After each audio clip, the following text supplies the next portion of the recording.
Hey, mais on est vendredi. Et le vendredi c'est... Ravioli! Mais non, pas du tout, c'est l'heure du petit secret d'Hermont. Et aujourd'hui, on vous raconte comment la ville s'est créée et s'est développée au fil des années. Ouais, parce que Rome ne s'est pas fait en un jour. On le sait tous. Eh bien, tu ne crois pas si bien dire, puisque les Romains sont en effet à l'origine de la création de notre ville. Ah ouais? Bon, je le savais, hein. Eh oui, il faut savoir qu'à l'époque de la conquête des Gaules, par Jules César, donc aujourd'hui la France, le Luxembourg, la Belgique, la Suisse, les Pays-Bas, l'Allemagne, Wow, ça en fait du monde. ça tu l'as dit. C'était en 51 avant Jésus-Christ et Hermont n'existait pas. Il y avait seulement un poste de surveillance de l'armée du dit Jules qui était planté là au milieu d'une chaussée et peu à peu, quelques nouvelles habitations s'y sont construites.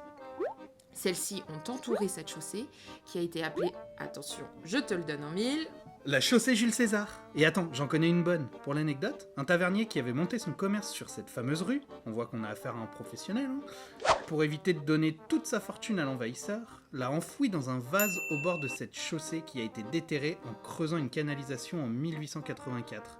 Et on y a retrouvé toutes ces pièces romaines en argent. Alors toi, quand il s'agit de taverne, on peut être sûr que ton récit est fiable.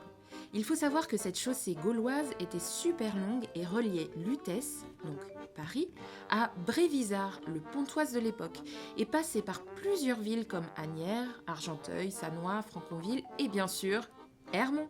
Et je dirais même plus, c'est 50 ans après cette fameuse conquête qu'Auguste, neveu de César du prénom de Jules, consolida tout un réseau routier et notre chaussée Jules César en fut l'une des branches principales.